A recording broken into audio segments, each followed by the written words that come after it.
Uncle Roy here, the Mr. Rager Show. Now the other day, Uncle Roy was having himself a pizza, and he was fiddling around on the computer, and lo and behold, some shit popped up.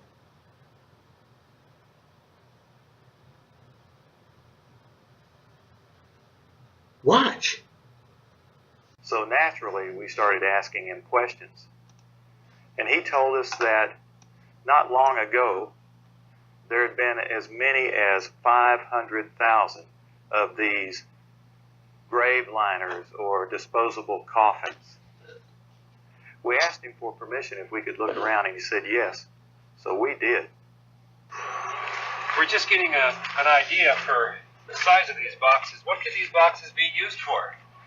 Well, they're called casket liners. And that's an interesting term, isn't it? It's a casket liner. When I first heard the term casket liner, I thought perhaps a lining for a casket. But this is too big to be on the inside of a casket. So certainly this could be used as a casket. This is an inexpensive casket. And you can see the size here. There's lots of room. I think my friends here, we could all probably get inside. It might be a little cozy, but we'd fit just fine. Which tells me that these liners can be used for more than just one. And one more time, what kind of liners are these? Casket liners. These are casket liners. That's what the man said. That's what the man told us. And we're told that there are about, well, there were about 500,000 out here. Later. So now that you've taken a look at the coffin liners, quote unquote, that FEMA's storing up, do take note of this, what's going on in the sky. Why are they, I've looked up many times and I've pondered it, why are they spraying aerosol lines in the sky? If you look at them closely and watch them, you know, not a lot of people look up and study what's been going on. But if you watch them, the line starts outside and then it tends to dissipate, but not like a contrail, not like condensation. It starts to dissipate in a different way. It starts to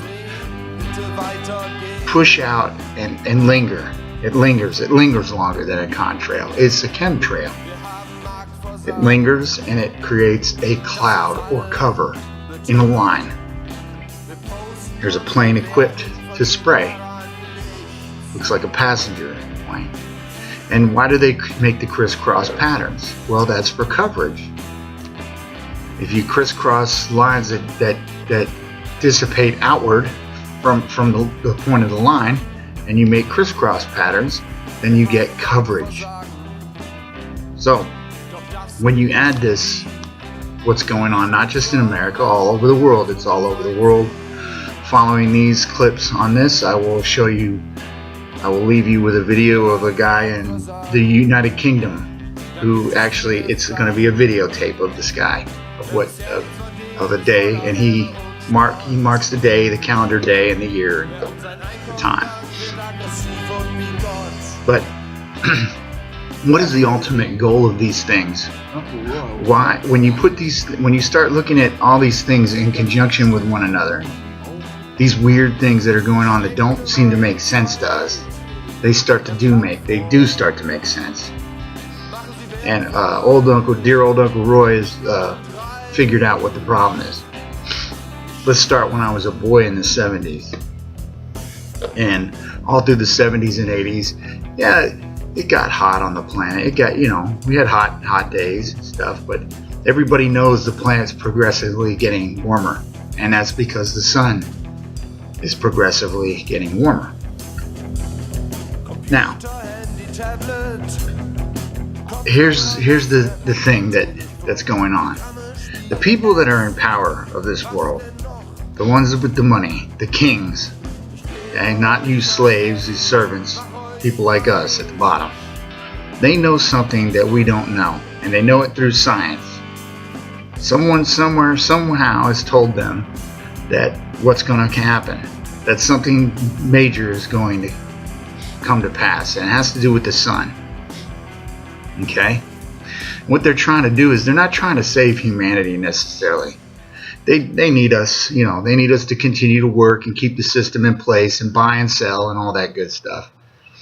But they don't need us, necessarily, it keeps their status as kings and the money rolling in. They need the system in place.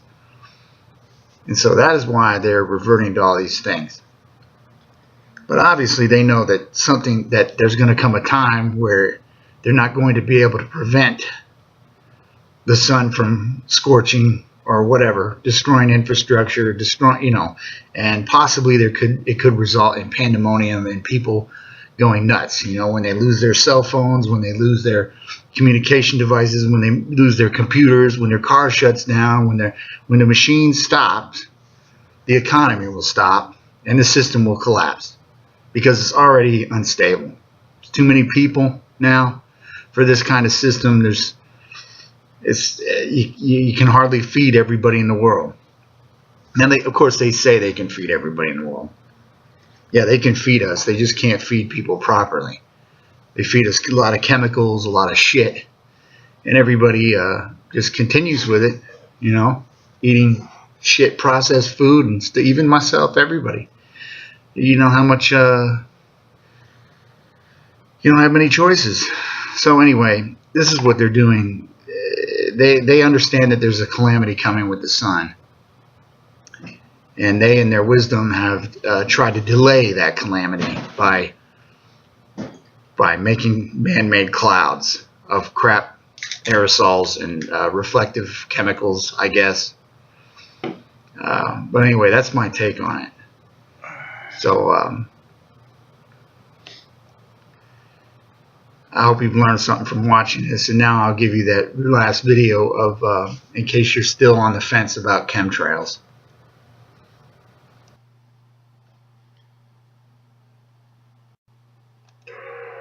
Sunday morning, 12th of April, time is 7:15.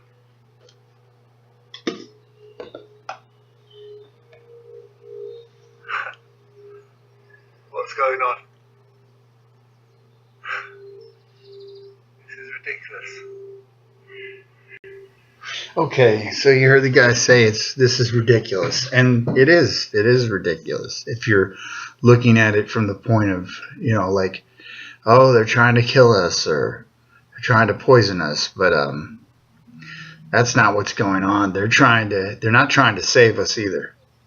In their wisdom, they are trying to save their system, their way of life, their kingship. They're in fact trying to save the structure that they've set up.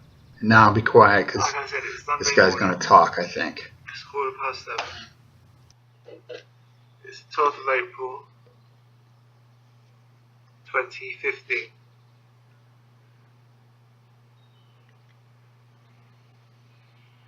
And aircraft have been spraying the sky. And as you can see,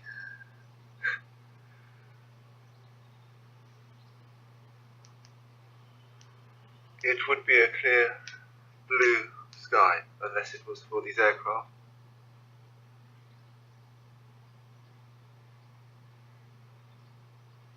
Hey, how you doing? I'm fine. You? King Roy here. Uncle King Roy. I've decided in my wisdom to make clouds in the sky. Spray the skies with chemicals. It's a mighty fine cloud cover. Yep. Because I'm going to stop the sun from tearing down this system that I've got in place. so that all you pissant peons continue to work, continue to do your day-to-day tasks, and to keep me richer. That's why it was, and if it doesn't work, if the sun gets through and causes mayhem and shuts down everything, wow, that's what we got FEMA for. Yeah, good old FEMA. They're going to ensure that the kings stick around on the planet. Even if that means they have to go underground or put people that remain on the surface in concentration camps or whatever the fuck their plan is. See, they don't realize, though, that the world's going to burn. It's going to burn. You can't stop the sun. It's an uncontrolled chain reaction, nuclear reaction. It's going to do what it wants. All those scientists out there, you know, that taught you in school, oh, you're going to, you know, the sun's going to be around for 160 billion years. It's never going to. It's been around for billions of years. It's going to be around another billion years. They don't know. They don't know none of that for sure. Nothing's as certain in the universe and the cosmos. So now with that in mind, let's go back to the FEMA thing and watch one last clip of a fellow talking about the Coffin Miners that they've got ready. Watch. Road, which was a new cut gravel dirt road in front of a business, a builder supply business, actually top-notch builder supply in Madison, Georgia. To my right, this was previously was a soybean field, and this little new cut road divided this field, and the right side of the road was filled with which I thought was portable toilets. I never looked at them that close. Same in color, maybe black, but which was an odd color. And I was sitting there going over my notes, and a van pulled alongside of me that turned out to be the property owner. And he greeted me, and he was by himself. And so we had a good little dialogue there, and I asked him about the field of black boxes. What were they? Because I'd never seen anything like that. And his statement was that if he told me, I would be one of few people in Madison, Georgia that knew about them. And he says they're disposable coffins, I believe he told me. And he says there's 100 at that time. And he said there was 125,000 there. They were stacked. He told me 15 high. I asked him who owned them, and he stated that the CDC owned them and that they were leasing the land, leasing his land for storage. And he said his brother worked with the CDC in Atlanta and had been asked by the CDC to do a 3-year extension to place temporary morgues all across the nation. Well, that's all the time I have for right now. But you can expect more videos. If you like this video, make sure you comment. Drop me a line. Old Uncle Roy will listen to you. Well, bye for now.